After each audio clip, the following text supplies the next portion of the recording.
morning. Sorry, I didn't realize it was live yet.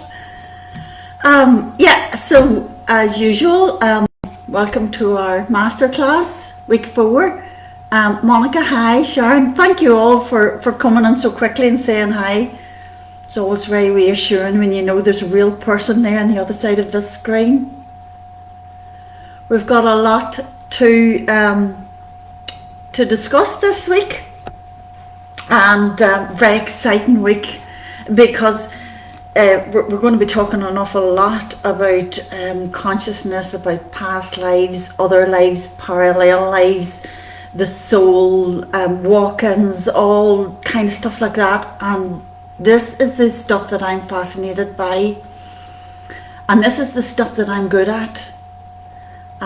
So I've got a lot of experience to help, hopefully to benefit you, and I'll just wait here for another few minutes, just to, you know, to more people really. When you come in, please just send me a message, let me know that you're in, and then whenever most people are here, oh yeah, great, there's a lot of you here already.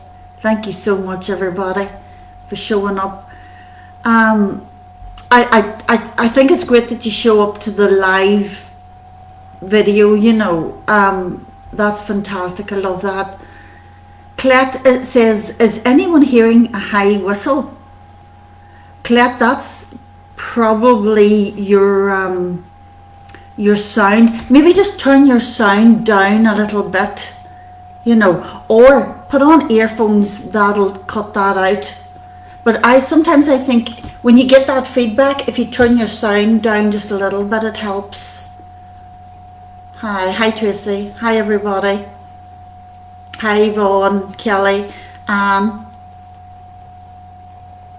So tonight we're talking about past lives, present lives, parallel lives, and consciousness, and astral travel, and how we get to experience all this. And this is what I do best, guys. So I'm so excited about tonight. I love this stuff.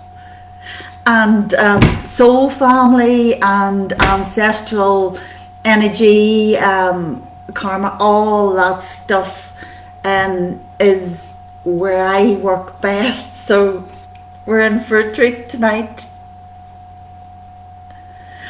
Now I'm going to push on because there's a hell of a lot of you here already. I've got a wee note from last week to talk about the 10th and 11th dimensions. So especially for those of you that watched week 3, thank you, Anne. I am indeed. Anne says I'm buzzing. I am. I've been buzzing this last few days, and really, and what I tell you is what I've decided, and I'm so excited about it. You know, I would say you guys probably agree with me. You've probably been feeling this too. This last maybe 2 months, I've been feeling I need a complete lifestyle change. It's like, you know, I don't know whether it's the whole COVID thing and lockdown and the world's gone mad or what, but I just feel like, you know, I just need something to say, oof, you know, this is what I'm doing now, you know, that kind of thing. And although I love this stuff and I love passing on this stuff and I love doing the work, I decided I'm going to semi-retire, and I'm going to spend 3-4 days a week establishing a polytunnel in the garden and growing vegetables. So how good is that? Because number one, I think it'll be good for my health, good for my soul, because I'm very much into growing things in the garden, and that always have been. But also I think it might be necessary very soon. I'd say probably, yeah, Anne agrees with me, yes, definitely. So anyway, that's the news. Excuse me a wee bit. So 10th and 11th dimensions. I talked a bit about the 8th and 9th dimensions, and I'm going to be talking about them again tonight when we talk about ancestral energy. Thank you, Anne. And so I'll talk about them later. They're very much mental realms. They're very much connected to the sort of the I am and awareness and spiritual awakening and sort of figuring out the whole, everything is one and one is everything sort of concept, that us humans, it was pretty much battered out of us for a couple of millennia. But so that's the place where you get the 8th and the 9th is the place where you get to reunite. You get to connect with your soul family, which we'll be talking about tonight, and you get to learn and to choose what comes next and all of those wonderful things. But the 10th and the 11th, that's much quieter. And that's kind of where I am now. I actually align to the 11th. The 8th and the 9th are the same. There's no difference in them. You either connect with the 8th or you connect with the 9th, because the spheres of learning, some of them are in the 8th, some of them are in the 9th. And it depends what kind of soul you are. It depends what rays you're on. And the same with the 10th and the 11th, depends what rays you are on. The 10th and the 11th is about silence. It's about being unity consciousness, and it's about service most of all. It's about mastery. It's about maybe even coming back to earth. And, I know many of us say never, never again, but I know 100%, I know that whenever you reach the 10th and the 11th dimensions in the spirit world and out of body, that compassion for humanity, it just brings you right back down here, and you want to start again, and you want to say, okay, this time I'm going to really reach so many people, and I'm going to make so much change, and I'm going to heal my family, and I'm going to heal my own soul, and heal the world and change the world, and that's what we're all talking about. So those are the 10th and 11th dimensions, and that's where the masters reside. A very ethereal, not ethereal, sorry, very spiritual worlds, but in the ethereal realms. So in the ethereal realms are the masters' retreats, so very sort of ethereal places where you can go and experience, and it's kind of it is an outer body experience, which we'll be talking about later. It's a form of astral travel. But even though it is etheric, it's extremely spiritual. So I wouldn't say it's all in the mind. It's all in the crown chakra. It's all in the spirit. So it's a form of astral travel where you're not actually in the astral realms, but you're in the spiritual realms. You go through the mental realms into the spiritual realms. We're going to be talking about astral travel in the second hour tonight, and I've got an awful lot to say about that. I've got a lot to say about everything, haven't I? And that's why I talk so fast. But okay, so that's 10 and 11. And when you're here in body and you're aligning with 10 and 11, you don't align with it, you don't integrate it fully into the body. Not in this 3D world. In the 5D world, you get to experience 10 and 11, and that's where we are now. So I'm experiencing 10 and 11, and many of us are experiencing 10 and 11 too, 10 or 11. And we're getting to understand what our service to humanity is. We're getting to feel sort of inspired to serve humanity. And we're talking about integrating our mastery selves, and that embodiment comes in the 6th dimension. So we're talking about establishing the 5th dimension on earth. We've really done that.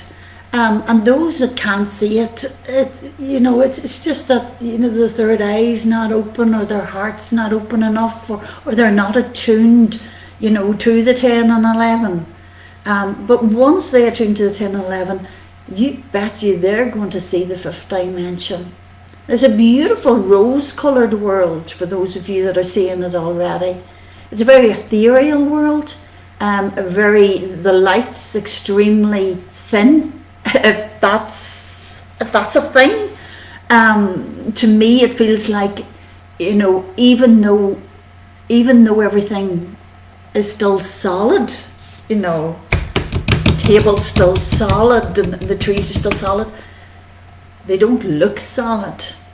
And there's even times that, you know, you can see through them almost, you know, if you were really integrating the 10 and 11. So when we fully integrate the 10 and 11, which is into our bodies, we'll be in a 6th dimension then. We're now in the process of bringing in a 6th dimension.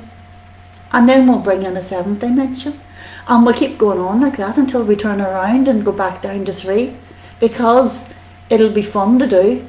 It'll be fun to explore. We'll have spent so many thousands of years in this golden age, ethereal light age, that we'll be saying to each other, gosh, I wonder what it's like to experience the world as being solid. We'll have totally forgotten this time. And so that's the way it goes. So we've been there before and we'll be there again. And now we're coming back now to our very ethereal Lemurian selves, aren't we? And remembering 10 and 11 and what that's all about, and bringing the service of those worlds back to humanity again, back to ourselves, just because we can, because that's the nature of existence. Breathe in, breathe out, breathe in, breathe out. That's the rhythm of life. In, out, expand, retreat, expand, retreat. Climb, descend, ascend, descend. That's what we do every something like 26,000 years. We turn around. So that's 10 and 11. Sorry for bombarding you with that, but I want to move on now to soul groups and so on and so forth. We are consciousness. Now don't forget, guys, that I'm watching the comments here, so if there's anything that needs to be asked, send me a wee comment. I love when comments don't come through, because that tells me that I'm doing a good job. But if I'm not, send me a comment, ask me to describe something, or to simplify something, or go back, or whatever it is that you need to ask. That's what the Facebook Live is all about, so that we can interact. Okay, so soul groups, that's 8 and 9. This is the crown chakra. This is your communication with source. This is your connection to, I suppose, the higher chakras. And you know, duality up and down, you know, it's an illusion. You know, we live in it, we use it, it works for us. But we know that it truly is a singularity, and that there is only source, or only light. And so when we ascend to 7 and we ascend then to 8, 9, we're actually going 1, 2, 3, 4, 5, 6, 7, 8, 9, 10, 11, 12. Okay, so we go down. And so, you know, the 8 really is here as well. We connect with the 8th dimension with our crown chakra. And we connect with the soul family, as I think it was last week I was talking about that. We connect with soul family. Another way of saying that is we reunite with all parts of ourselves. And let's think about that for a second, because these 7 chakras, we know, are like 7 individual parts of us, parts of the soul. 7 powers, 7 vortices, 7, what do you call it, representations of hierarchies of the soul, or aspects of the soul. And so when we talk about the soul group and unity consciousness, we're really talking about all your chakras united as one through the heart, through the solar plexus, through the third eye, but very much through the heart. All the chakras connect through the heart and through the solar plexus, which is, both are the centers. This is the spiritual center of love, and this is the solar plexus is the sacral center of power, and this is the center of wisdom. So all of those three chakras get to be unified with all the others through them, projecting out then the 8th, the 9th, the 10th, the 11th. The 12th, well, all I can say about the 12th, or what I have been taught by the guides that teach me all this stuff about the 12th, is that the 12th is at one with God. And at one, not atonement. At one means one with God, one with Source. And you know, you can imagine that, because Source is light, Source is consciousness, that whenever you are at one with God, you simply are, without duality, without the other. It's just singularity, so the other disappears. The universe disappears. And I'll tell you a really good book to read. Oh, well, the Childhood Diaries part 3 of the Two Roads trilogy we'll talk about this. But if you really wanted to get into consciousness and the disappearance of the universe, then there is a book called exactly that, The Disappearance of the Universe, by oh my goodness, isn't it terrible whenever someone's name goes out of your head? It'll come to me, and I'll get it back to you, and fine, that'll come. Gary Renard, Gary, G-A-R-E, Renard, R-E-N-A-R-D.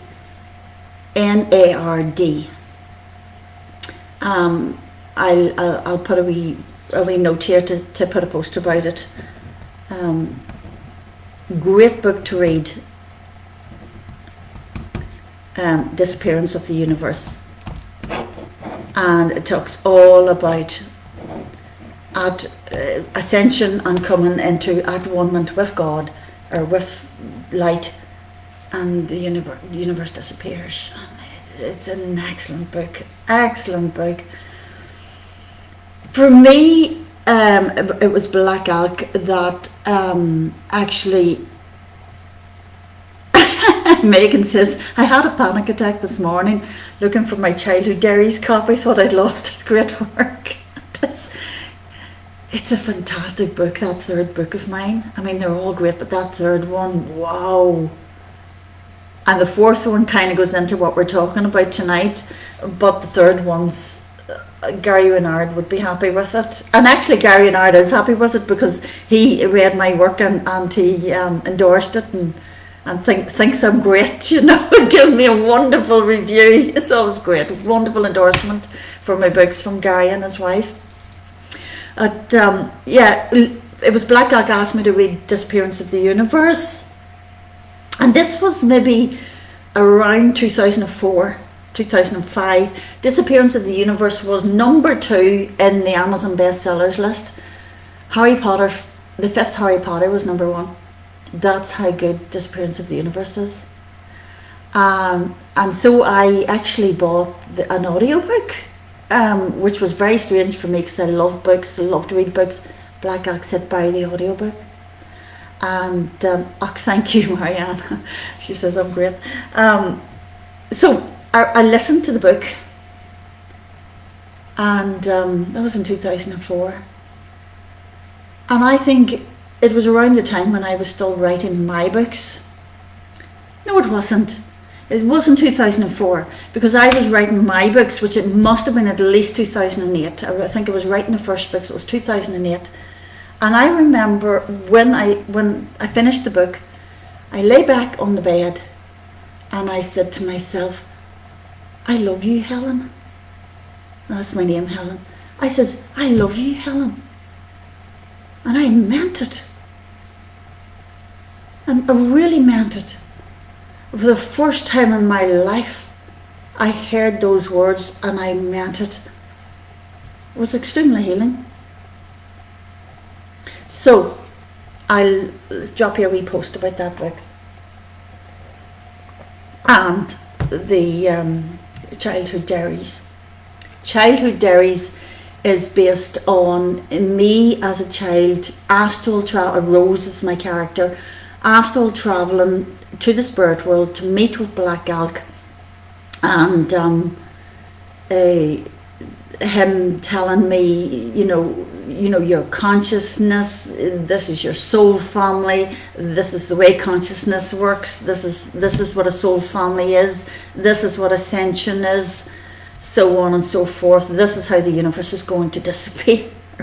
So yeah, so it's very, very like Gary's book. Okay, so soul groups. When you connect with the eighth dimension, and many of you have already, and you've done a lot of soul family work, which involve past life work and stuff like that, and you did your ancestral work. Some of you did that with me with healing the family soul, which we'll talk about. But for you and for those that have not been there yet, I just want to go over that again. Soul groups are all of your pieces of your soul, all the pieces of your consciousness, all together in 7 main parts. The chakras, the bodily chakras, those are the 7 main parts, and that's a soul group. And a lot of people, when they begin to wake up, you don't hear it so much now, but back in my day, whenever people were starting to wake up, for me it was around 2002, you heard things like, oh, I believe I've got a soul group of 7, and I've got to find those other 6, because I'm one of 7 people, and I've got to find those other 6. And that's true. That's very true. But it's not only 7 people. It's 7 energies. It's 7 main parts of you. It's 7 hierarchies of your soul. 7 main aspects of your soul. So if I meet this woman and she seems to me like a mother figure, and I say, oh, she's my soul mother, then she's representing perhaps my root chakra, which is the divine feminine. And so she's representing that main part of me. But that's not to say that another woman comes along and she represents that too. Because this is how it works. It's not, soul family are not the persons themselves. It's their soul energy. It's the soul energy that they are reflecting back to you. So do you remember I said, we're all consciousness, and that everybody in the world and the people around us are reflecting aspects of our own consciousness back to ourselves. So I see myself in you, you see yourself in me. When we are wakening up and we are searching for a soul family, the way that Black Elk told me in book 3, Childhood Diaries, you'll go out into the wilderness, little buffalo, because he called me little buffalo, little white buffalo, and you'll find other white buffalo. Isn't that lovely? Gorgeous. There was a wee sad part to that as well, but I'll let you read that for yourselves. So so you go out into the world and you find these pieces of yourself, and you see maybe a beautiful woman, a beautiful man, and they're so spiritual, and you see something in them that you really admire, and they excite you and they inspire you, and they're wakening you up, and you feel joy when you're around them. You want to spend time around them. You call them your soul family, because they are. Because they're reflecting your truth back to you. The parts of yourself that you're wakening up to. So for example, the very first person that I called a soul sister, and her name was Lou Jones. I think I mentioned Lou before to you. Beautiful woman, lives in Dorset in England, a bit older than me, contacted me through a medium. A medium had contacted me because Spirit had connected with her, and I think it was St. Paul had connected with her after my near-death experience, and then she contacted me somehow. I can't remember how that happened, through a friend of a friend of a friend or something, and she was able to say to me, oh, you know, you met St. Paul, you died and you met St. Paul. I said, yeah, I know. I says, I wasn't sure who it was, but I'm sure it is him now. And anyway, so she had a friend called Lou, and so I met Lou through this medium, very famous medium in England. And Lou contacted me, and she says, well, you know, she says, we're soul sisters and we've got to work together. And that's what it feels like when you meet someone that is reflecting a part of yourself, one of those 7 parts of yourself. It feels like you've met family, and it feels like you've known them all your life, like you've known them throughout past lives as well, and you have, because it's yourself. And it feels like that you've got to work together, which you do, because the reason why you're seeing this energy in someone else in the first place is so that you can work with that energy within yourself and retrieve it, reunite with it. So in the same way as I don't like to be negative, I don't like to dwell too much on seeing negativity in other people and then working on that negativity in myself, you know, too much negativity there. I like to look for the light. I mean, I can deal with the negativity, absolutely have compassion for it, like we talked about before, but I like to look for the light in people. I like to look for the highest. And when I see it now, I used to see it and I used to say, gosh, isn't she wonderful?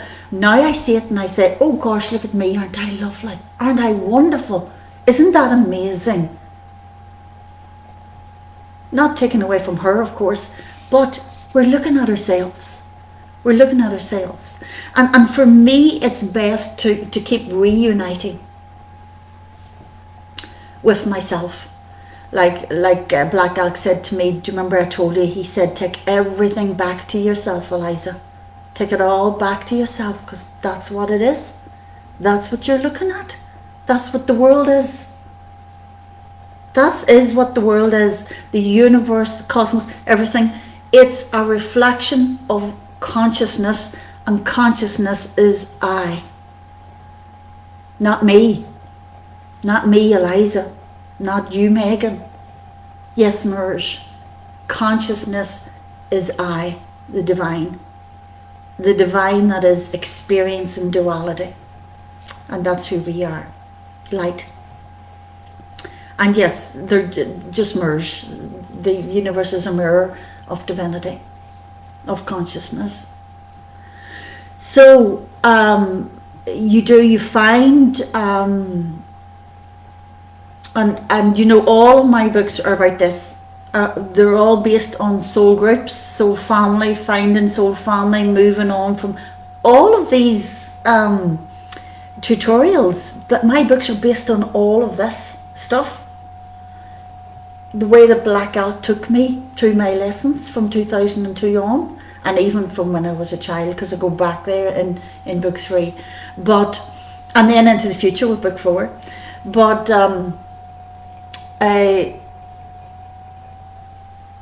yeah, so we meet soul family, we reconnect with parts of ourselves, and you know, inevitably what happens with every relationship is once the excitement and the joy and all of that initial thrust of energy settles down. Black Art likes to call it when the feathers settle.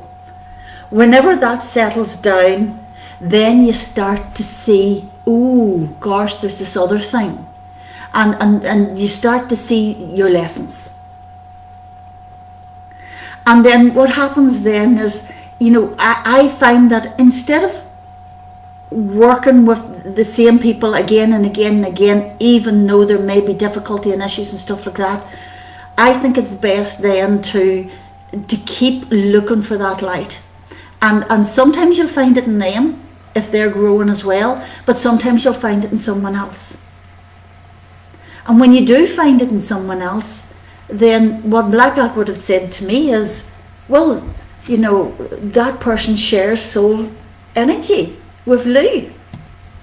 This person has the same soul energy, or the same mirror and the same energy to you that Lou did. Or maybe this person's mirroring that energy on a higher level. Okay? When you have someone like Lou who's growing and growing and growing as well, then, and you're looking for the light in each other, then you can grow together like that. But sometimes it goes a bit sour, doesn't it? And you have difficulties because maybe people are dwelling on the negative. They become issues. And then you find someone else and you'll say, oh gosh, there's a soul sister. And the excitement starts again, the inspiration starts again, the reuniting takes another leg up. And it's not that the first person wasn't a soul sister and that this person is the soul sister. It's that the energy that they were portraying was revealing the energy in you that you needed to look at, the greatness that you needed to see within yourself, where you were growing into. So that's what you're recognizing in other people. Every bit as much as you recognize your lessons, you recognize your greatness. And I do these one-to-ones, helping people one-to-one, and some of them would say to me, oh, you always inspire me, and I can't believe the way that you know this stuff, or you get that stuff, or how much peace you have within yourself, and things like that. And I'll say, well, you're looking at yourself. You're just looking at yourself. What you see in me, what you admire in me, take it back to yourself. That's the part of you wakening up, and you're admiring it. It's impressing you, yourself. There's no room for false modesty with ascension. You must take everything back to yourself first. You must own your greatness as well as your lessons. Work through your lessons, have compassion for them, and have pride in your greatness. Not a false pride, but a pride that says, yes, I am. Yes, I am. And allows yourself to be great. You're never going to get to your goals unless you tell yourself where you're going. So, there's one way that I used to teach about soul groups, and I'll talk about that because I think it's a good way. It's in the beginning of my second book, in Atlantis, when I'm talking about my memories of Atlantis and creating a soul group. And what we did in Atlantis was 7 of us got together and we said, okay, I'm the throat, I was the throat. Can you not guess? I was the throat chakra, he was the heart chakra, he was the third eye, she was the crown, whatever. And so we got together and we said, we know we're one, and we know each one of us is all and everything at the same time. We were also aware that the project of Atlantis was starting, the experiment in Atlantis was starting to fall apart a bit. and people were beginning to lose their grip on that reality that of unity consciousness. They were beginning to fall from grace, is the way that we talked about it. And this was our way of reminding ourselves who we were, so that when the inevitable fall would come, we'd have a plan to move forwards and to find ourselves again, to find myself again. So this part of myself was the throat, this part of myself, which was the soul brother, was the crown, this part was the third eye, and so on and so forth. And in the book I kind of say things like, you know, you be the cheese, you be the milk, you be the bread, and so on and so forth. And then when we get together, you know, I'll say, do you not remember me? I'm the cheese. Oh yes, remember me, I'm the bread. Well, we don't forget the shopping list then. You know, I don't have to remember 7 items on the shopping list. I only have to remember that I'm the throat. So the way that we were doing it was, I was the throat, and so I come into this life now, and I'm the throat chakra, and you can see with my work that I'm all about the throat chakra. Of course, the throat chakra was the heaviest, most shadowy chakra that I had. So it was a lot of work. I got there. It's wide open. It's perfect working condition, and it's free and free flowing. And what happened was, for example, I met Lou, the third eye for me. She was the third eye, great seer, great prophesier. Great healer, amazing, and then I look at her, and it's like you're subconsciously saying, oh, I remember you, you're the third eye, oh my gosh, I'm the third eye. And then you open your third eye. Do you get that? By connecting with the part of you that you separated from when you fell into separation consciousness. By reconnecting with soul family, you reconnect with the pieces of yourself, the chakras. And you say, well, I know I'm the throat, but gosh, look at her. I'm also the third eye. And look, I'm also the heart. And being with that person that expresses the heart energy or expresses the third eye energy, that opens and inspires your third eye in your heart. And that's how we get to heal and to open and to remember who we are. We use each other. And you guys know that anyway. So, ancestral energy then, comes down that line. You've got my lifetimes that I talk about in the book, they come from Lemuria, Atlantis, Egypt, Greece, Mexico, and into Ireland, and those are the main ones I talk about. And we grow with each lifetime with our soul family, even if we're not awakened, even though maybe we don't realize this is soul family, but we're with soul family, and in fact we actually incarnate with them. Your biological family. So happens in my biological family, there's 7 members. I'll tell you this, everything in my life has been designed perfectly by, I would say, by Black Elk, which is my consciousness, my spirit within my soul. Everything in my life, in this life, was designed perfectly by my soul to inspire me to wake up and remember all of this stuff, to teach it, to evolve, to wake up, to heal, whatever, there's many different reasons. But here, this is what I'm doing, so it was probably one of the reasons. And so in each of those lifetimes, and there's not just heaven, you are consciousness, and the universe throughout all time and all space is a reflection of your consciousness. So every single reality every single lifetime throughout time and space, throughout all parallel universes even, is a reflection of a piece of your consciousness.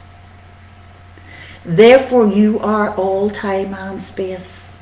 And, I could go deeper into that, and maybe in one of the premium classes we'll talk about the idea that you are time and space.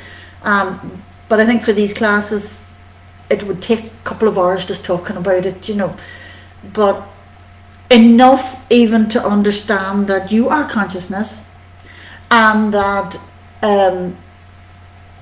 as you experience the world, throughout time and space, you are experiencing another piece of your consciousness. Now, all of those realities, it's also true to say that all of those realities are realities in their own right. So, what I mean by that is, I'm Eliza, and Black Elk is Black Elk. And from the perspective of being this body, this woman in this time and country, and I'm not Black Elk, and he's not Eliza. But within the soul group, within unity consciousness of my soul, he is I and I am him, and I am you and you are me. Now, he is I and I am him first before I am you and you are me. And I'm going to try to explain that to help you understand. I'd say a lot of you already do. But we talk about lineage, and this is where ancestral energy comes in. Lineage is created through lifetimes. It's created through the rays of source. In the beginning, there is the source, which is light, of course, which is you, and there's 12 rays, let's say, of God that go out into the universe, and within the body, within the physical world, there's 7 rays, 7 chakras, and each one of those rays is a piece of you. And as you incarnate into lifetimes, you incarnate with those rays incarnated into a separate body from yourself. So this particular ray, which is the throat, incarnated into a lifetime, say in Atlantis, with those other 6 others, soul family of 7. Kept doing that each lifetime after lifetime after lifetime after lifetime, till I get to Ireland, Northern Ireland, in 1965, and I incarnate into the family again with the same 7 energies, the same 7 energies in the family. You could say the same 7 souls in the family. Again, my biological family, my soul family.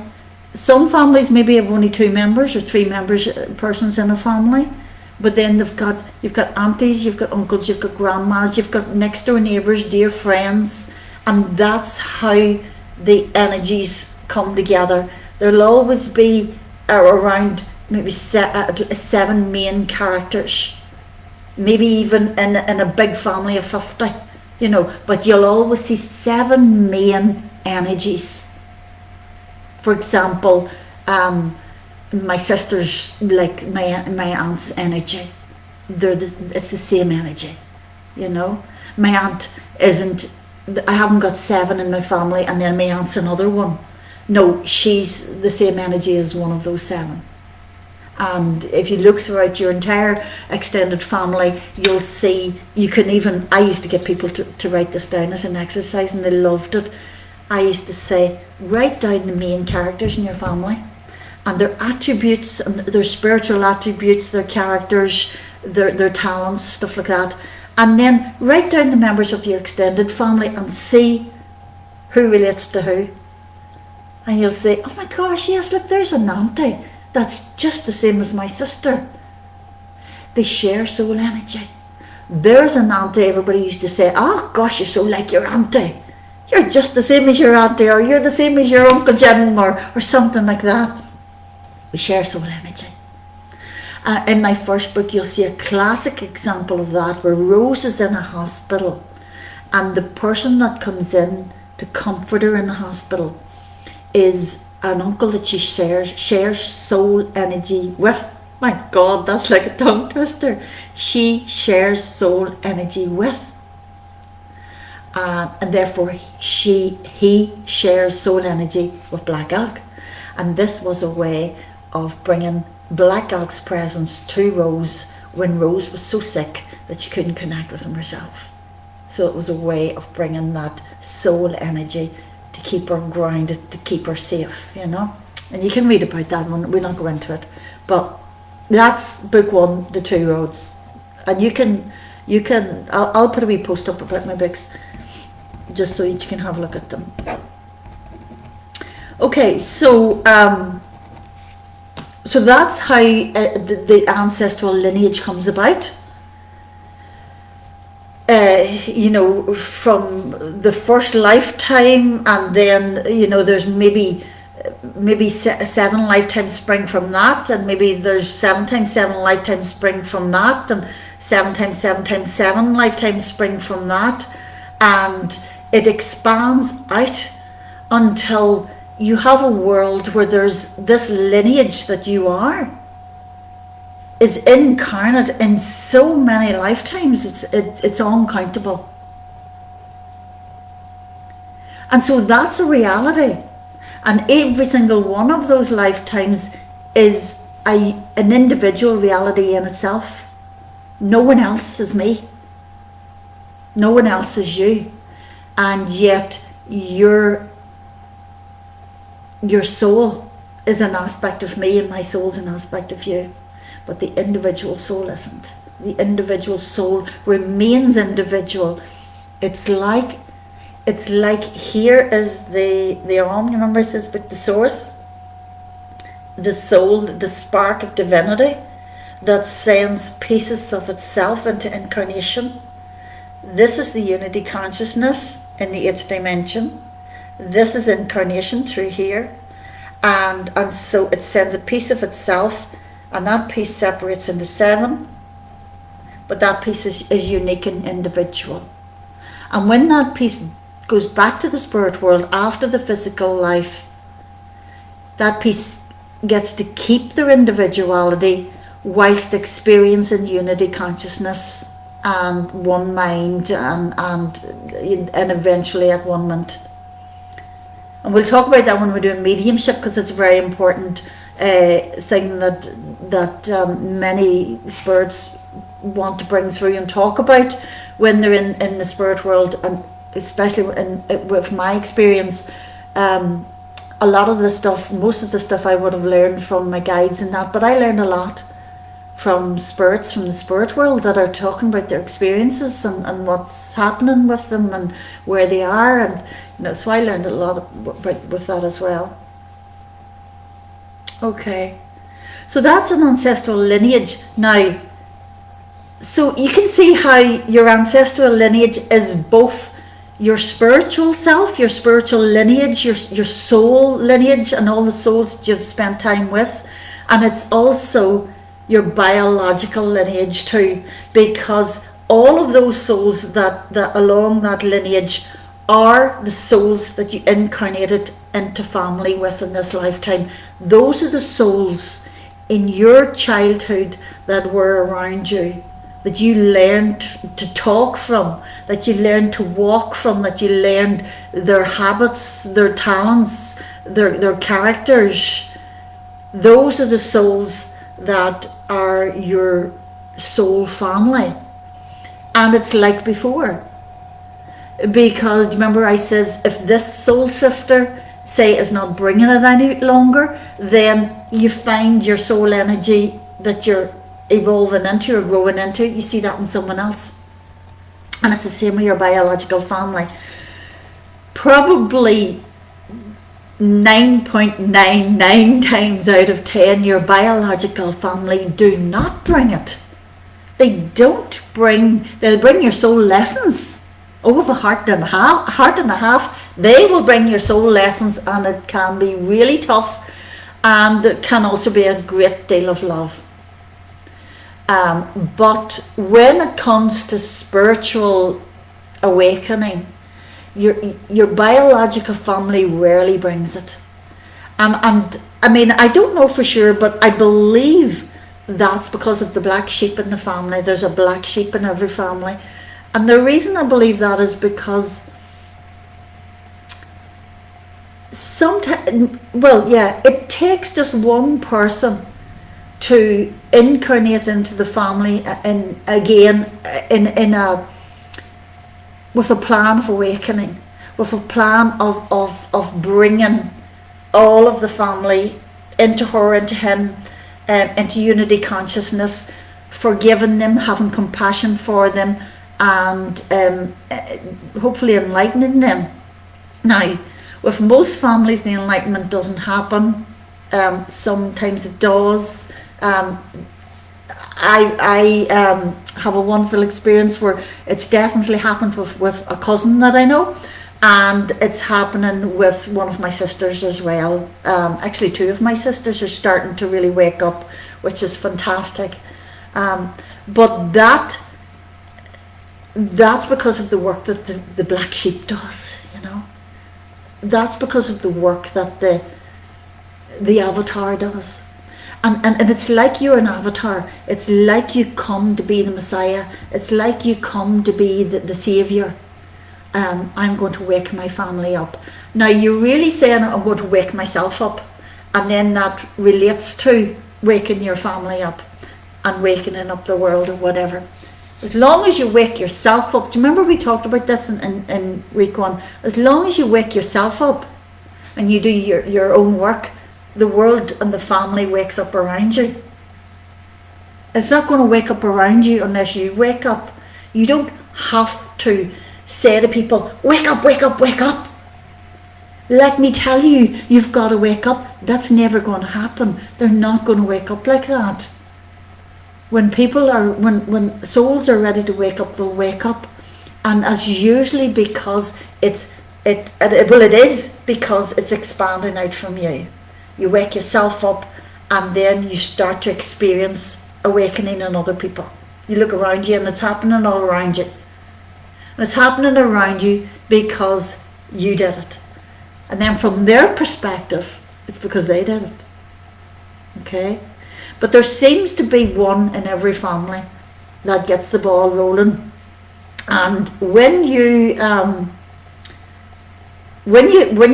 do the work that I do with spirit and the way that I was connecting with spirit, you get to hear about this kind of thing, about the black sheep of the family and waking the family up, and about this spirit's off in the 9th dimension and in a sphere of healing, and learning all about spiritual healing and how to help the people on earth, and how to inspire their granddaughter to be a spiritual healer and things like that.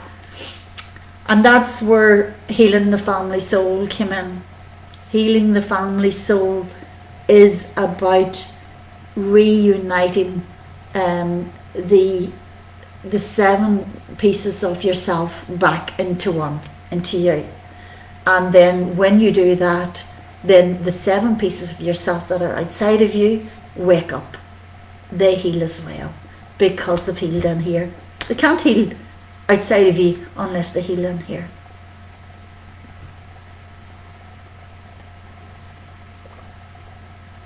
So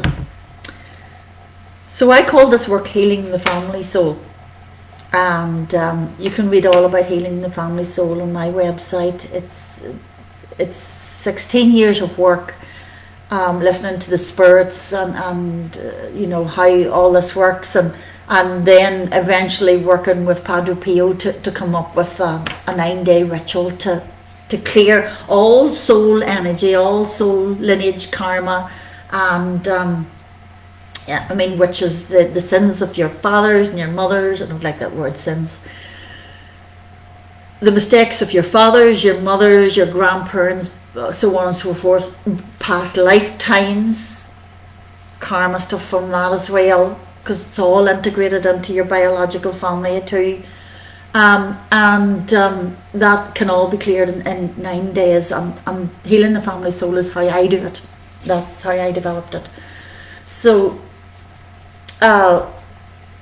you've got to do your ancestral work. You've got to do it.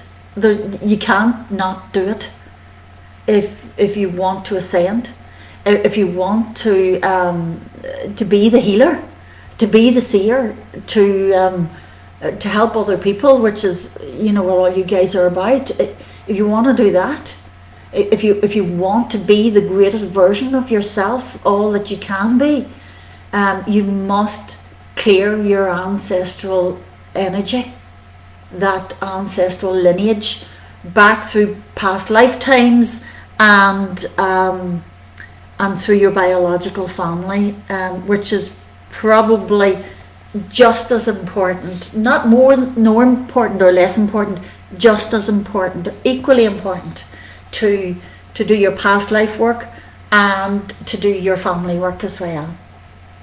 And that doesn't mean that you have to be in your family's pocket. It doesn't mean that you have to, well, I mean, it does mean that you have to forgive. It doesn't mean that you have to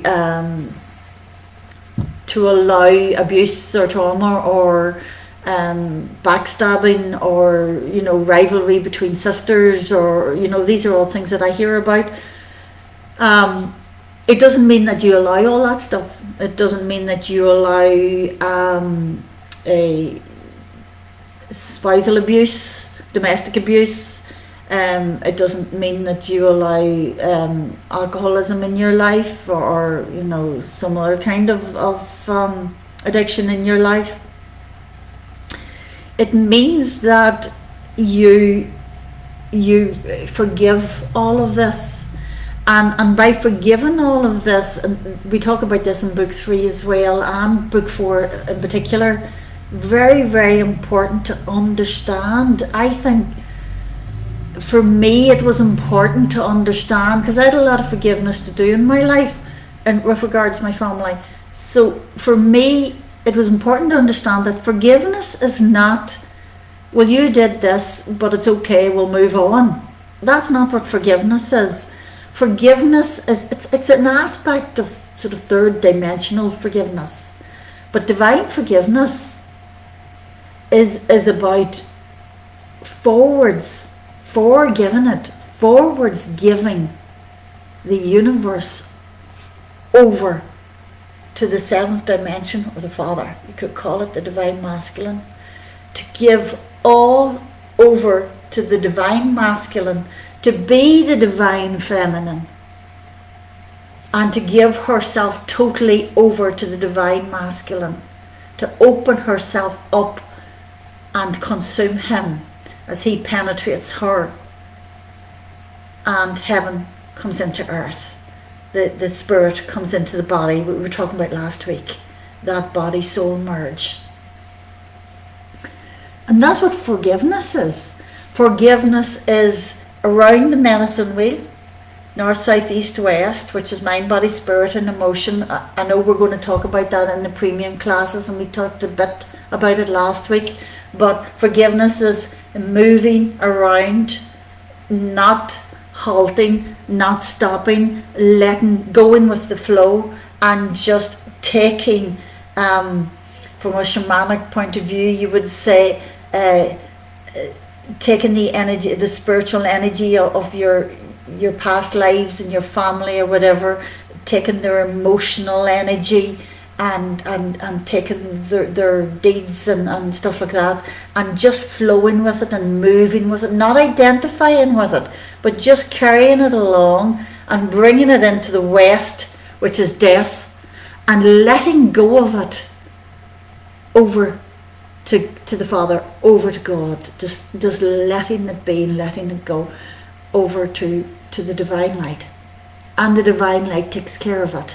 Do you remember last week we were saying that when the soul and body merge, the light of the soul takes care of the shadow. The shadow just very gracefully and with much compassion is reminded that it's light, and it dies onto itself, onto darkness, onto negativity, onto pain, onto suffering, dies onto that, onto even separation, and the light brings it back home into unity consciousness, into the soul group, into oneness of light consciousness. So that's what forgiveness is, bringing it all back forward, giving it onto the Father, I call it, onto the Divine Feminine, onto the crown chakra. I really would like to talk to you more about that in the premium class, when we talk about compassionate release and how to heal people within the moment, and only say the word and it shall be healed. I could talk all night about that. So we'll do a premium class and we'll talk about how to heal in the moment. We'll talk about the process of creation in regards to the medicine wheel, and we'll talk about the process of forgiveness in regards to the medicine wheel. So, but for tonight, it's important to say that that forgiveness work, that ancestral healing work, even the work with your biological family, that all needs to be done, especially with your parents, especially with the people that raised you, whether it was two women, two men, a man and a woman, or whatever, a woman and a stepfather, or whatever. Those are the people that patterned you. Those are the people that you carried in your energy for so long, until you woke up and then you started to heal it, you started to clear it. Yeah. That's the energy that you want to give over to the Father. That energy is within you, and when you wake up you start to heal it, you start to clear it. But that's where it comes from. It comes from your ancestral lineage, it comes from past lives, and it comes from your biological family in your childhood. It comes from people who traumatized you, who affected you greatly,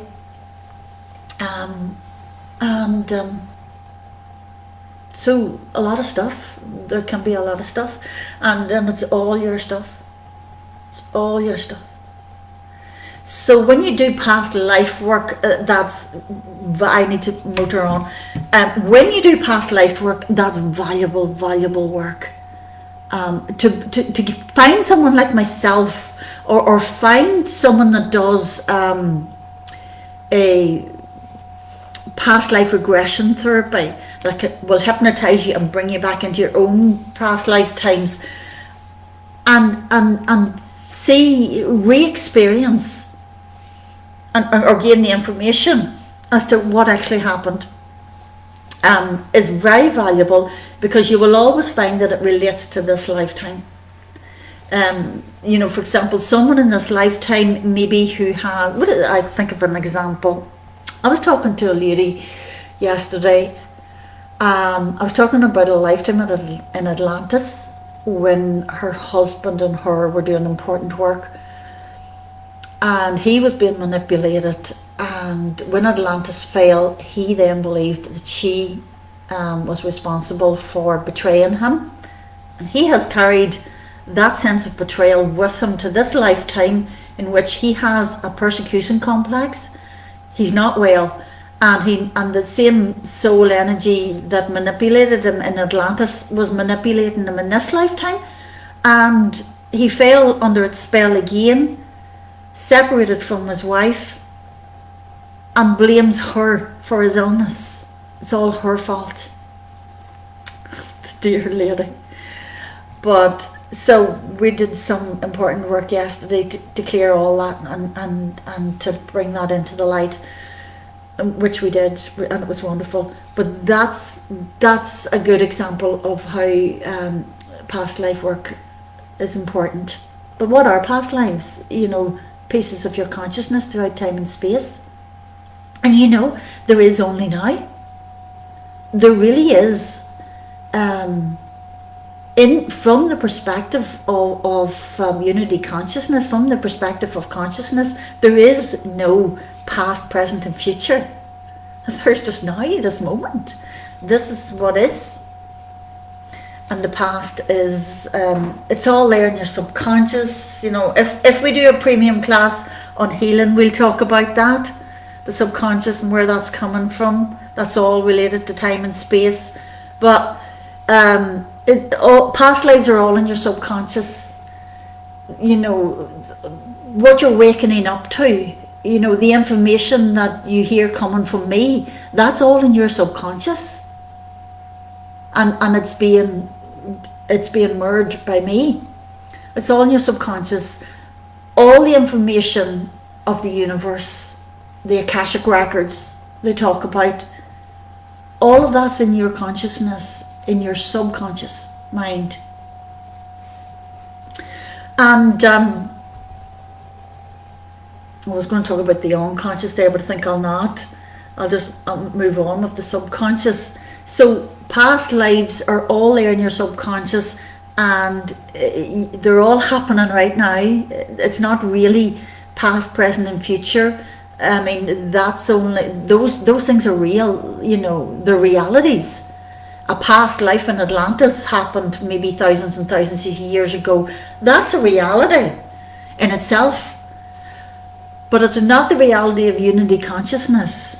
Therefore, it belongs to separation consciousness. Therefore, you know, it's not possible that you heal that because it's been and gone thousands of years ago. The only way that you can heal it, the only way that you can understand it, that you can reach it, that you can re-experience it, is through unity consciousness and astral travel. You can't heal anything with separation consciousness. You have to use medicines, but you can't heal the past, and you certainly can't affect the future. With separation consciousness, you can only affect the past or affect the future, or you can only read the past or read the future through unity consciousness. And that's where you get people like seers and prophesiers and past life readers like myself that use astral travel, that use the third eye, various methods, all your psychic senses, to read the Akashic records, to read your soul, to read past lives. Some of you guys obviously are able to do that as well. I love seeing your comments. Thank you so much. Keep them coming. Keep them coming. It's doing my heart the power of good. That's great. Okay, so that's past life. What about parallel lives then? You know, as I said before, look, this is the way I like to think about it. If your consciousness, and it's all now, and I know sometimes it's hard for you to get your head around this, so I'm trying to think of the best way to, if your consciousness, and it's all now, and every single lifetime out there in your lineage that's either in the past or the future is a piece of your consciousness, then it's not hard to believe that, thank you, it's not hard to believe that other lifetimes out there right now in this, like for me, even in Northern Ireland or in New York or in Afghanistan or whatever, just plucking places out of thin air, or China or whatever. I think I've got a lifetime in Japan that I'm not too happy about. That's been a thorn in my side for a long time. So now 2021, you know, today there are existences out there, lifetimes, people that are me, that it's my soul that is living in that particular lifetime, and the reason they're doing it is because, say for example, you know, my lifetime in linear time before this one, although there has been Black Ag's lifetime in between, and Black Ag's lifetime went in the past. So I had this lifetime in Mexico in the 1700s, and then I had a lifetime in between, which was Black Ag's lifetime, which was in, was it Black? No, sorry, no, I'm confusing myself and confusing you. We'll leave Black Ag out of it. So I had this lifetime in Mexico in the 1700s, and then in sort of in the lineage of the soul, in the line, then I reincarnated it again into the 1300s, into Paris, France, in 1307, and that whole upheaval in France, and burnt as witch and all that. I remembered all that in my childhood. Oh my God, why do I keep seeing myself burning alive? And so you can see that I had this lifetime, and then in the soul lineage, which would be, say, let's have another lifetime, I actually went back in time, because time's all now, it's all together, it doesn't matter, it doesn't go in a straight line,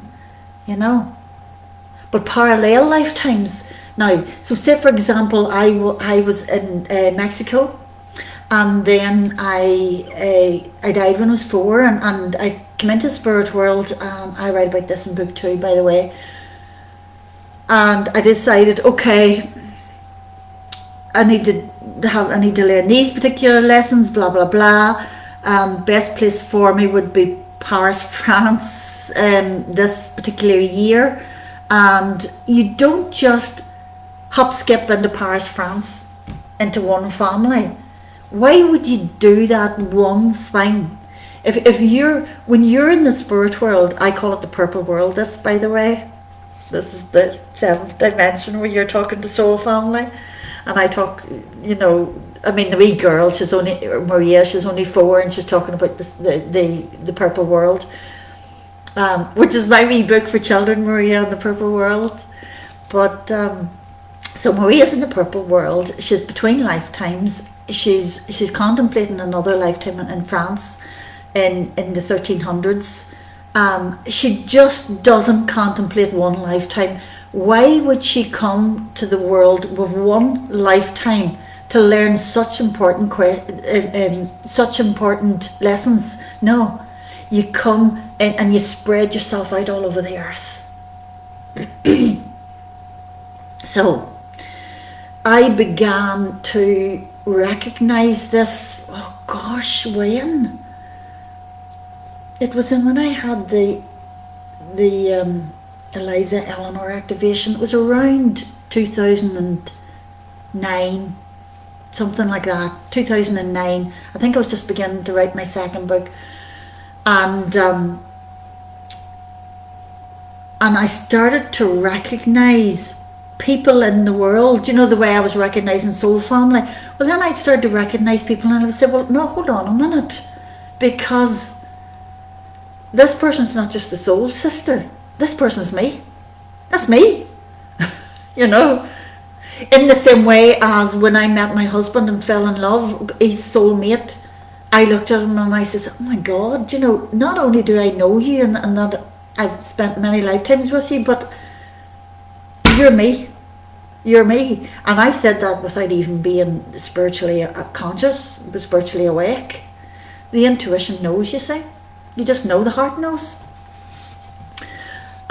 So, I started to recognize people, and I was like, of course, well, not only are they soul family, but they're me. See, I was already starting to come into unity consciousness. I was already recognizing my whole self within the world. And I was already recognizing my twin flame, which is what I want to talk about now.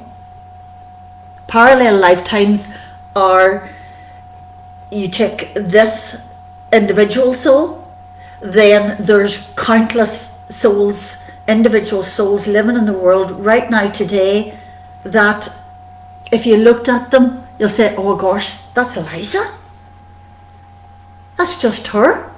Or they'll be called something else, and they'll look differently, and all the rest, and they're an individual. But you can bet your life they're open in the throat. You can bet that they'd had similar experiences to me, similar lessons in life, that they're really coming with very similar talents, and similar joys and pastimes and loves.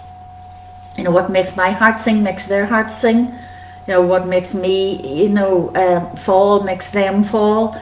And so we get to practice it, not just in one body, but in many, and in many different cultures, and in with many different languages, many different religions and cultures. Why would we not do it? It makes absolute sense. And I can see parallel lifetimes all the time whenever I'm doing my past life journey and work, and doing that astral traveling. I see parallel lifetimes all the time. When you go through unity consciousness, you see it all the time. So that's something that you start to look out for. You know, everybody's got a, what do you call it, a dopper dangle or something like that. I don't know what you call it. Is it dopper dangle or something? Dopper dangle, or where you does anybody know what that phrase is that I'm looking for? Where people say, do you know what, you've got a double. You have a double, and she lives in America, and she's just your double, and she's like you, and she talks like you, and she does the same work as you, and I get that. But yeah, that's because of parallel lifetimes. So that's what a parallel lifetime is. Of course, a future lifetime is a lifetime that it doesn't belong to your subconscious. A future lifetime is a lifetime that belongs to your unconscious. It belongs to the part of you that hasn't doppelganger. Thank you very much, guys. Yeah, doppelganger. Yeah. So a future lifetime, it comes from your unconscious that hasn't become conscious yet, that hasn't experienced yet, that is not even spirit yet. You know, it isn't even a spark yet. It's I suppose, if anything, it's in the beginning was the word. It hasn't been sent forth yet. That's a great way to look at it, isn't it? So when that word's sent forth and becomes flesh, then that's a future lifetime. Okay. And very, very easy to when you, with shamanism, even with astral travel, you can move into the future and seed the future in that way. And you know, again, I see future lifetimes, because you know, when you explore consciousness, when you're exploring consciousness the way I explore consciousness as a shaman, I'm exploring the unconscious as well as the subconscious and the conscious, so the future as well. Okay, I need to motor on. Attachments and walk-ins and multiple souls, gosh, yeah, all very shamanic terms too. Attachments are probably something that you've come across already, because it's a very, very common term, very shamanic. An attachment is an energy belonging to someone else, that came from someone else, or a spirit that is attached to you because there's a like energy within you. You know, so obviously you attract, everything's a mirror of you, and you attract your mirrors, and sometimes you can attract like for like. Now it's out of balance. It's usually out of balance. You know, you get some poor souls that have attachments, and the attachments attach themselves to them through trauma in their childhoods, or as an adult, you know, perhaps being attacked or or having a car accident or something like that. And in that moment of trauma, like energy is attracted to them. Traumatic energy, heavy energy can be attracted to them, and the person can carry that energy with them. It's like their energy field. If you see their energy field, it's not that like a beautiful white glow that you've been used to practicing this last few weeks. It's a person's energy field that has an attachment. You'll see holes in it. You'll see a hole in their energy field, or you'll see maybe like a spark going off, and it feels like static. When you touch them, you get a static electricity. The people like that, they're not grounded, and it's very often they're carrying an attachment, and it's usually very heavy energy, because light energy does not hang around. Light flows. Heaviness hangs around, and so you really you don't need a shaman, but it's always a good idea to go to a shaman to get that attachment removed. It's removed through healing. It's removed through bringing in the light. It's removed through soul body union. Just bringing the light in, like all shadow, it'll remove. You can heal it with a crystal, with clear point quartz. Of a point quartz, remember I was talking to you about a point is like long, and it's got a point where it directs energy. So you get a clear crystal, and you magnify the light from your hand chakra through the crystal, and you move the crystal around the aura or around the hole, in a sort of a left to right manner, and you're closing the hole, and you're really sort of transmitting light into the hole in the aura, and the attachment disappears. It goes back to source. So that's what an attachment is. Attachments can make you ill. Attachments can seem like even as strong as possession. Where say for example, the way people used to come to me when I was doing one-to-ones in my cabin, and seeing clients, and used to come to me and say, can you help my son, because he's not himself anymore. Huh? And he's usually not himself anymore because he's had some kind of trauma, or he's been abusing drink or drugs or something like that. And in those heightened traumatic states, an attachment has attached himself to him.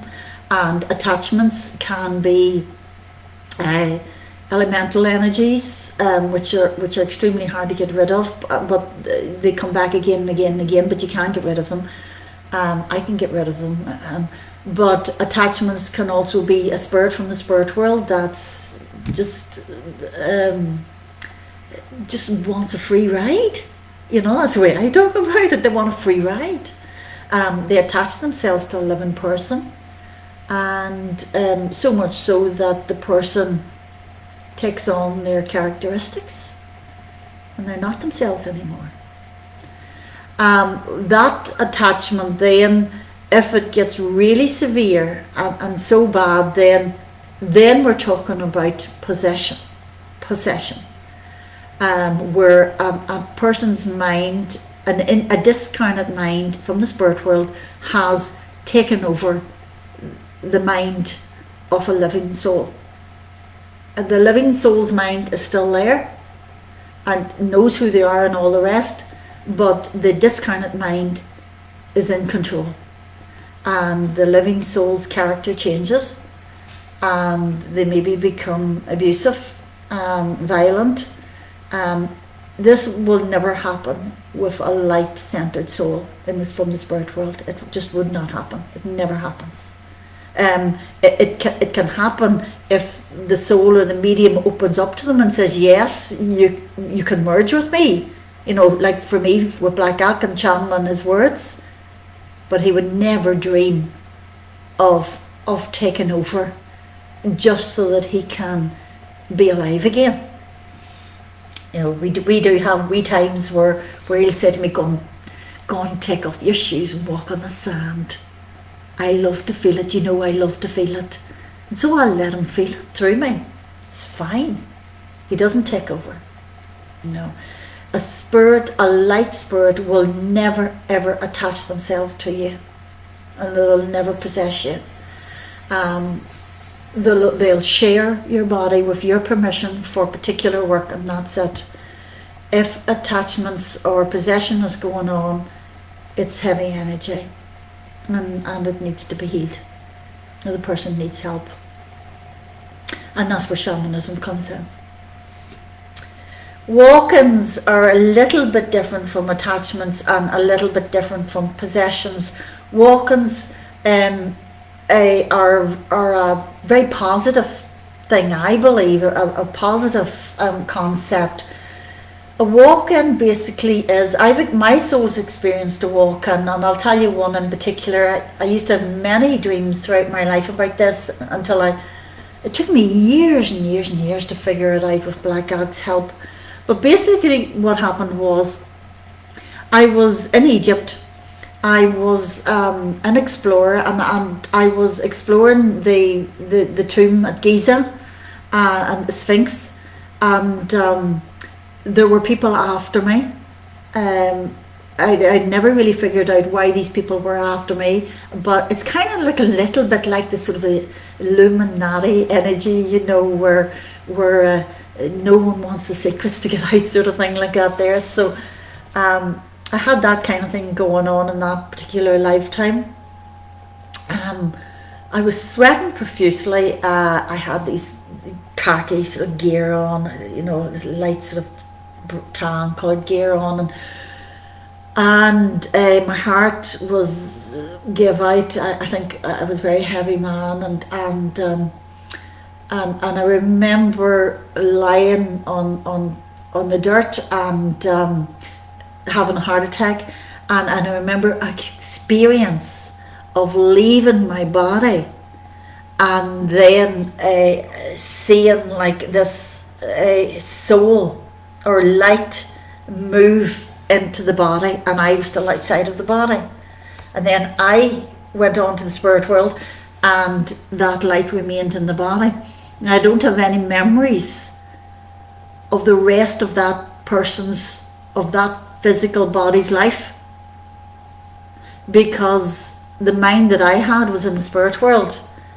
It was a different mind that was in the body, and that's a walk-in. They come in at times of urgency for the soul.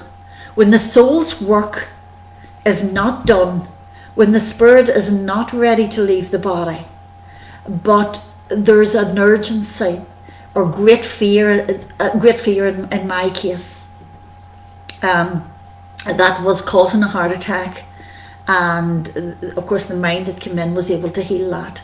So in times of great urgency, then a soul will leave the body, and another piece of that same oversoul, one soul, the eighth dimension, will come to earth, enter the body, and bring it through until the body's ready to die, until the soul is finished with that lifetime.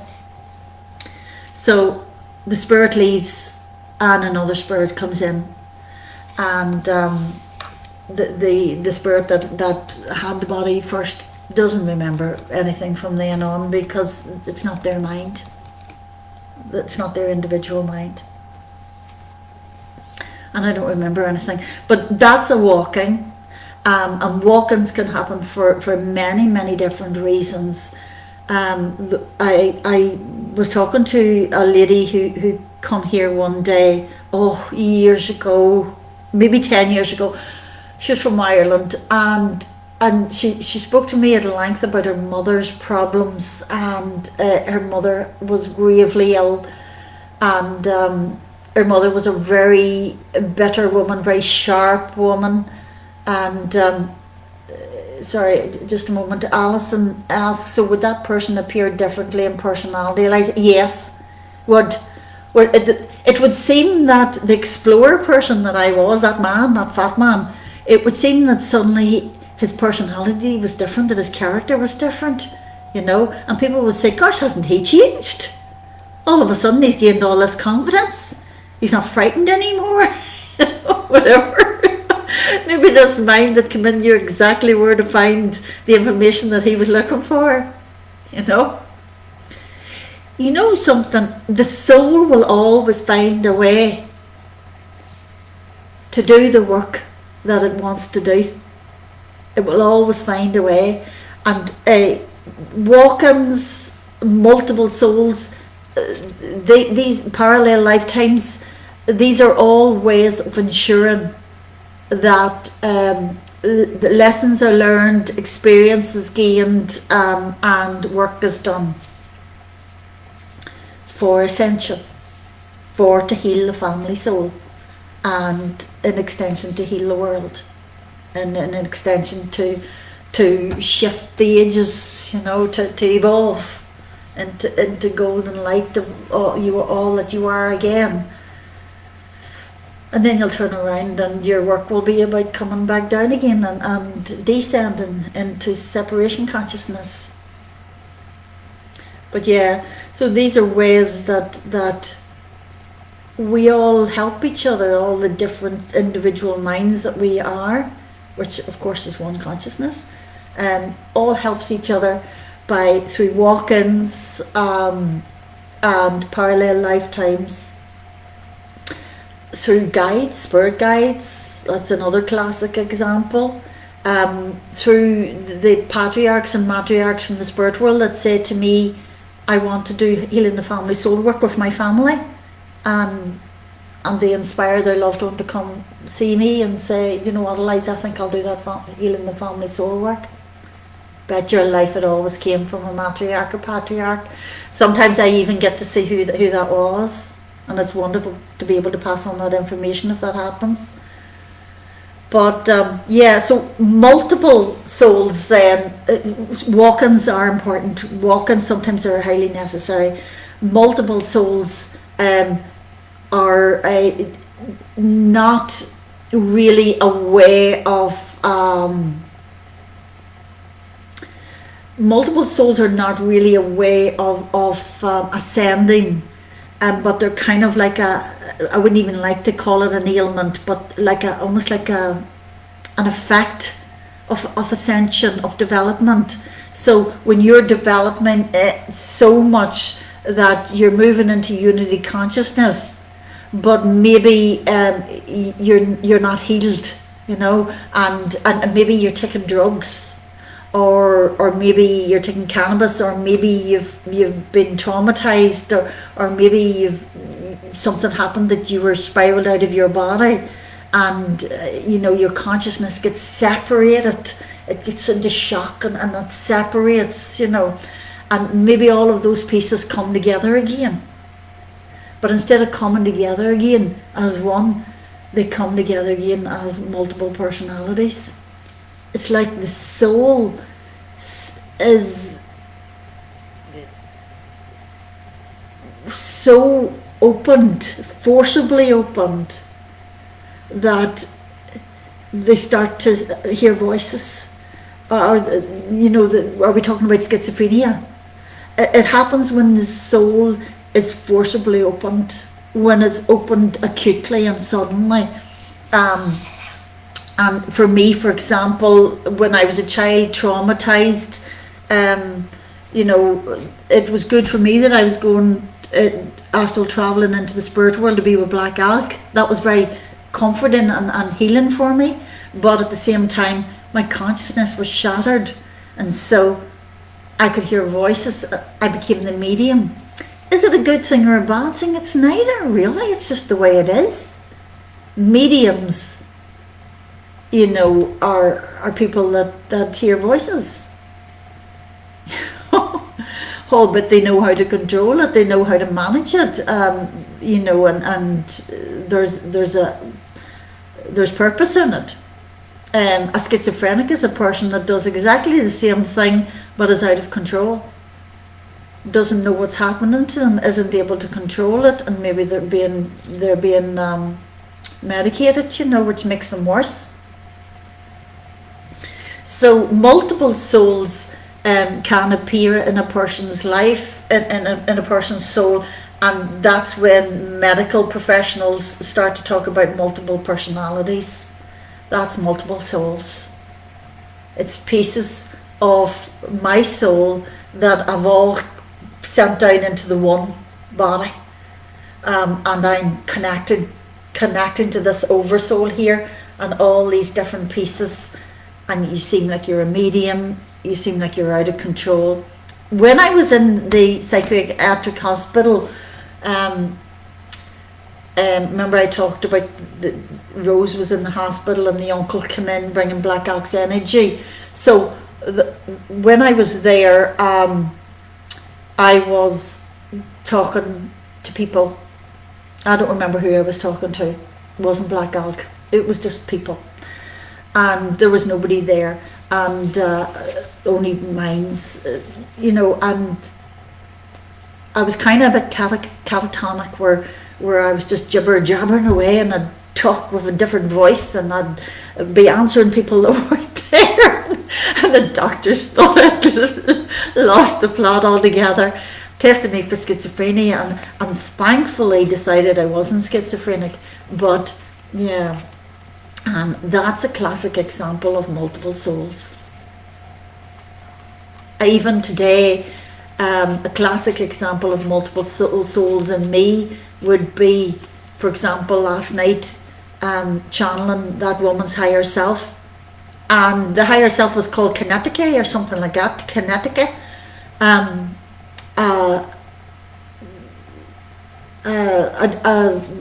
A Dogon, connected to the Dogon people in Africa, and spoke light language, very sort of African-like language, you know, and that part just came right through me and spoke out in that language, sort of a very sort of African language, you know, and so that's an example of multiple souls, and that's a good thing. It's not a bad thing, because I could manage it. It's good in the fact that I could manage it. And you know, I can see that it's separate from me, but not separate from me at the same time. You know, and you know, guys, that's the thing with everything that you'll do with psychic development, and with your spiritual development, with whatever it is that you're doing, even ordinary things in life. You know, no matter what it is you're doing, you know that phrase, you know,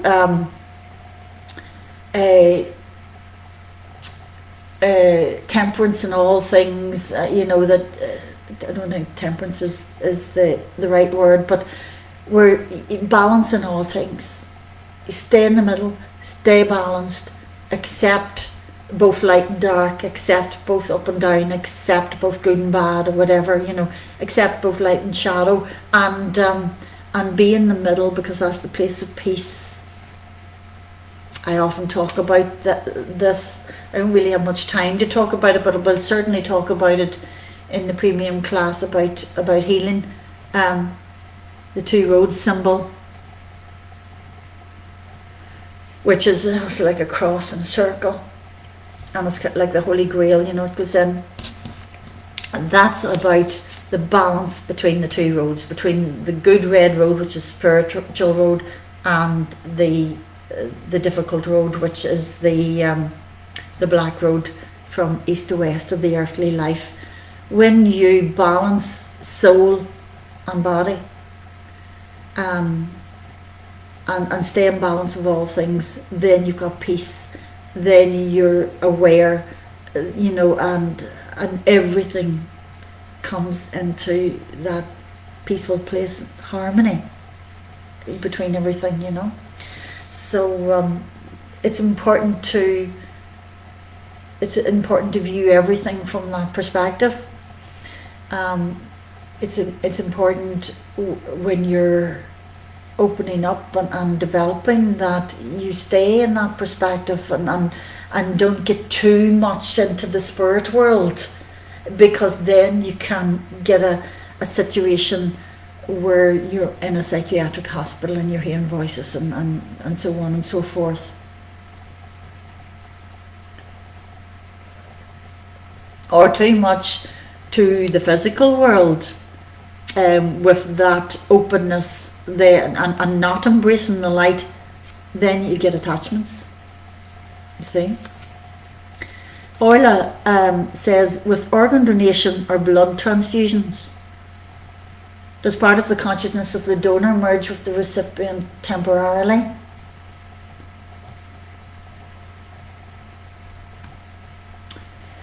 It can, you can transfer soul energy with blood transfusion and organ donations. That's what Black Elk is saying right now. Yeah, and it's not something that I've ever considered. I mean, I've had blood. You know, I've had a lot of blood. Carrying around someone else's blood. It never occurred to me that before. But yeah, he's saying, yeah, definitely, Orla. That can happen. That's very good insight on your part. Definitely can happen. And so important then, I guess, to clear it. Yeah, to clear it. But you know, how easy is it to clear it, guys? I mean, merge your soul and body, bring the light in, use the light. If you don't know what you're doing, that's fine, because our egos don't have to know what we're doing. Just merge the light into your body, into your blood, and into that organ, and it'll clear it. You know, ask your higher self to merge this alien organ into this body, and may all be one, something like that, you know, and trust in your higher self to do that. But never forget that you are powerful. The power is within you, not outside of you. It's always within you. Always within you. Okay, we'll motor on, and we'll start to talk about astral traveling, remote viewing, and we've got 15 minutes left, guys. So we're going to have to carry this on next week. I'm sorry. So astral traveling, then we've already talked a wee bit about astral travel, where you can go, and you know, you are consciousness. The entire universe throughout time and space is a reflection of that. You can astral travel into this world as it is now. You can astral travel into the future. You can astral travel into the past. And it all depends where you go from. So what I'm going to do is I'm going to briefly go through an exercise with you, and then I'm going to briefly go through the remote viewing exercise with you, and hopefully we'll get time, and then whenever we come back next week, we'll go back to it so that you can practice.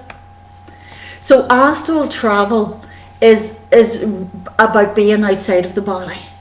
You know, when I talked about me being that traveler in Egypt, I traveled outside of my body. I was outside of my body and saw the light enter in my body, the light of that soul enter in my body. When you're outside of the body, you're still connected to the body unless you're dying. So when you astral travel, unless you're about to die, you're going to be able to find your way back to your body. You're connected to your body. Don't you be worried. Some people say to me, when you astral travel and you leave your body, can something happen? Would you not find your way back? Or would maybe some other soul take over your body or something like that? No, that doesn't happen. That doesn't happen. Only on the highest level will that happen. And then it'll be like a walk-in. But unless you are about to die, then only a part of your soul leaves the body. Your whole soul doesn't leave the body. Shamans believe that there are three parts to your soul, three main parts to your soul. And there's a part of your soul that belongs to the physical. It belongs to nature. It belongs to the elements. And that part is physical and it never leaves the body. Okay? So it's kind of the spiritual and mental parts of you that leave the body. And when you leave the body, you always leave the body with the solar plexus. Now, you can only leave the body when you're in a state of, what would you call it?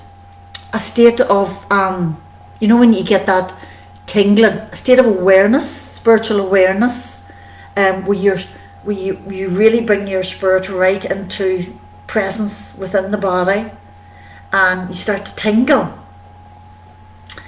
We'll talk about this next week, but you know, what I want you to do now is I want you to put your hands up like this, and just put all your attention into your hands, into one or the other, it doesn't matter. And you can already feel that your hand is starting to vibrate, yeah, starting to tingle when you're just thinking about it. This is the exercise I want you to practice. If you continue to focus, say, just on the right hand, I had to look at my hand to see if it was the right hand, because it looks like the left hand in the screen. So I'm focusing on my right hand, and if I just continue to focus on my right hand and try not to think too much about it, try not to shift my focus into my body or any other part of my body or anything else in the room, but just keep focusing what's happening in my right hand. What does it feel like? Your hand will start to vibrate, and it'll feel like it's all fuzzy, like it's all pixely, I like to call it, like it's all bzz, bzz, bzz, you know, buzzy. And if you were looking at it, you'd nearly imagine that it goes all pixels and starts to disappear. You'll get to a stage where you'll feel as if your hand's separate from your consciousness, that you're outside of your hand looking at it. So this is what I want you to practice this week, and then next week we'll practice coming out of the body, coming out of the whole body. But when you focus on the hand and just focus on the shape of the fingers, you're doing it with your mind, and you're focusing on the shape of the fingers, and you know, not looking at your hand, but just focusing on the shape of your fingers, what it feels like, and feeling the vibrations and stuff like that, and just keep at it. You will find that shifts will happen. Your hand will get very hot because all the energy's on it. You'll feel the chakra. You'll feel the heat coming from the middle of your hand. It'll start to feel like it's a hole in your hand. It kind of starts to feel like it's disappearing, like your hand's disappearing. I'm feeling that right now. And it eventually gets to feel like you're separate from your hand. Like, here am I, and my hand's over here somewhere. And you kind of, it's almost as if you're holding someone else's hand. That's kind of what it feels like. It's like when you touch someone's hand and your hand's numb. Or when your hand's numb and you touch it, you feel like, is that my hand? Is that really my hand? You know, that's what it feels like. It doesn't feel numb, but it feels kind of like zzz, as if it's kind of not really there, and you feel like it's not really attached to you. You can feel it, but you're not feeling it with all of you. It doesn't feel like it's yours. So do that. Practice it every day, as much as you can, and see how far you can get with that. Astral travel is, you're coming out of the body. you're still attached to your body. Some people like to think that you're attached to your body by a silver thread. When I was a child in astral traveling, I don't remember it happening. I remember being outside of my body, but then I thought I didn't know I was outside of my body, you know. So I was coming outside of my body, and I was outside bilocating, or I was with Black Elk in the spirit world, and I didn't know that that my body was in the cupboard, sitting in the cupboard asleep, slumped. And then I would be back in my body. But then something happened to me in older life, and I was having hypnotherapy. And he was a fantastic hypnotherapist, one of the best. Apparently this man, his name was Peter Dennison, and one of the best. I think the man might have passed away now. One of the best hypnotherapists. I talk about him in my first book. One of the best hypnotherapists, apparently in the world. Apparently he was really high. All the big names used him, and he happened to live not that terrible far from me. So I was using him to heal, and he would get me to a stage where I would come out of the body. I was not. I came out of my body like that, you know, for no reason at all. You know, I just was so such an uncontrolled psychic and an uncontrolled shaman, and so uncontrolled that the slightest shift in consciousness and I was out of my body. So when I went under hypnotherapy, I used to always come out of my body first, and I'd scream to him, I'm coming out, I'm coming out. And then he would say, well, go back to your body now. And just saying that allowed me to come back. Now what I was experiencing was a feeling of, if you look at me, I was going back and forward like this. It was like I was swinging like this. You know the fairgrounds when we were children, and you got a swing boat? It was a wooden swing that was shaped like this, and you sat on it. One person sat this side of it, one person sat that side, and it went like this. And so you had this experience where you were swinging like this, and that's what it feels like. And whenever I teach astral projection, that's what I use to help people come out of their body. So you can practice this also before next week. Practice the hand thing, coming out that way, because that's going to be your first success. And then practice coming out by sitting on the floor and moving your body, swinging yourself back and forth like this from the belly. You know, so really throw your belly forwards, pull it back, throw it forwards, pull it back, throw it forwards, pull it back, and close your eyes and get the motion going. I better not do it or I'll come out. But get the motion going with your body, throwing it back and forwards.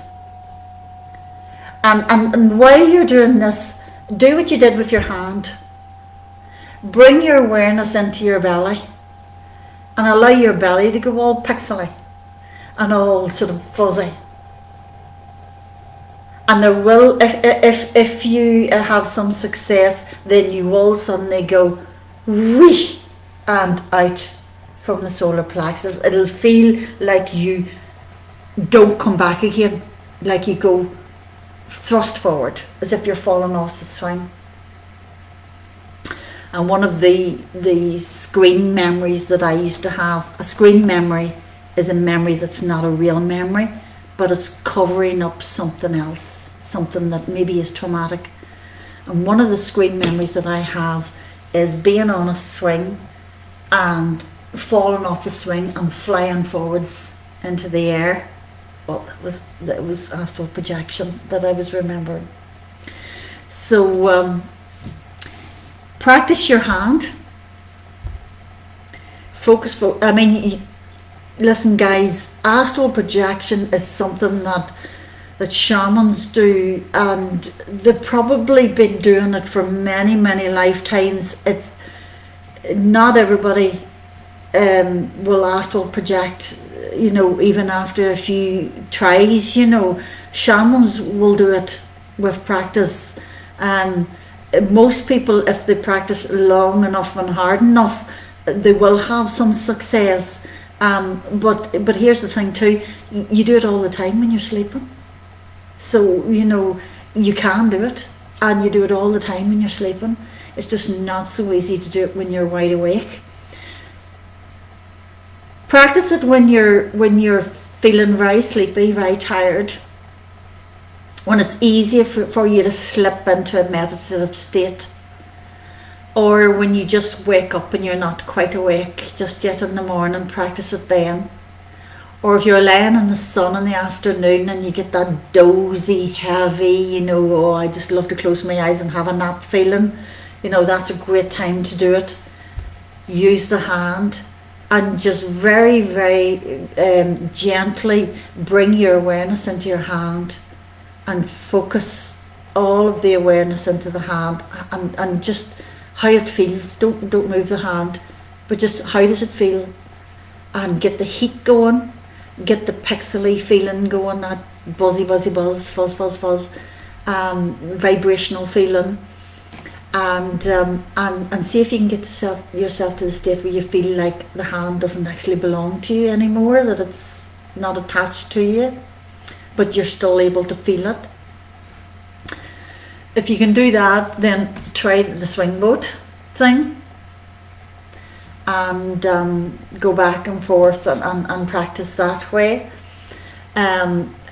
Probably you're not going to do too well, but here's the thing the Black Elk would say: fake it till you make it. Imagine that you're doing it. It's a great way of practicing it. It's a great way of giving yourself the confidence to be able to do it. So fake it till you make it. If you get to a stage where you feel like, whoa, I feel as if I'm really light and I'm getting very, very pixely and I'm very ethereal sort of thing, then just imagine that you're flying forwards and close your eyes and feel it, and walk. Use somewhere that you know very well. So if you're sitting in your living room and you're doing it, go to your bedroom, go up the stairs, go to your bedroom, something like that, somewhere where you know, and every step of the way you can smell it, you can see it, you can feel it, because you know it so well.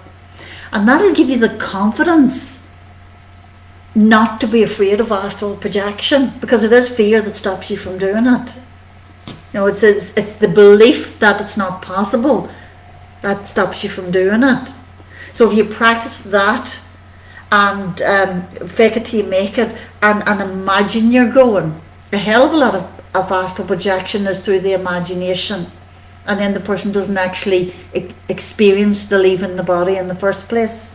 When I was with Black Elk, I don't remember leaving the body, but I had. But so practice that. There's a couple of minutes to go, guys, as usual, racing to 9 o'clock. Practice it, and I must look at the beautiful light. Isn't it gorgeous? Wow. Practice when I was talking about Black Elk and the green.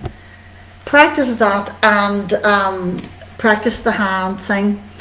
Use a place that you know very well to fake it till you make it, sort of thing. Give yourself that confidence that you can actually do it. Don't worry about will you be able to come back to the body or whatever, because if someone was beside you and snapped their fingers, you'll go straight back to your body. There's still a part of your soul there in the body, and the part that needs to be there for physical survival. And if someone slams a door beside your body, or clicks the fingers beside your physical ear, or you hear a loud noise, or something, or somebody calls your name, you will go straight back to your body. Straight back. and it's not possible for you not to. So, you know, I have never heard of anybody getting lost in astral projection. It just doesn't happen. It doesn't happen. So listen guys, it's 9 o'clock. We haven't touched upon remote viewing, but next week we'll do it. Do you know what? No. How do you feel about just doing a wee mini night, a wee maybe half hour Facebook Live tomorrow evening perhaps? I mean, if you're not here for it, then you'll see it, you know, saved. But do a wee mini one, and we'll talk about astral travel and remote viewing by itself, because it does take quite a bit of time. So I'll do that there. I'll put the idea out on the wall and see who grabs it. So we'll maybe do that there. So it'll be 7 tutorials in all. Okay, so listen guys, thoroughly enjoyed it. Told you I could talk forever about this stuff. Didn't touch on an awful lot that I wanted to. If you have questions, fire them at me and through the week, and I'll answer them. And I'll put out there about the wee mini night and see, you know, how many people grab it, how many people can be here with me, and we'll do a session just for astral travel and remote viewing. Thank you everybody. Thank you for your wonderful comments. I really enjoyed it again. And listen, you guys have a nice evening or a nice day wherever you are, and yeah, two more weeks to go, plus our mini night, and then we'll start to move into our premiums if you're up for that. Yeah, thank you very much. It's interesting, that stuff. Okay, now love yous and leave yous. Bye bye. Bye bye bye bye bye bye. Bye bye.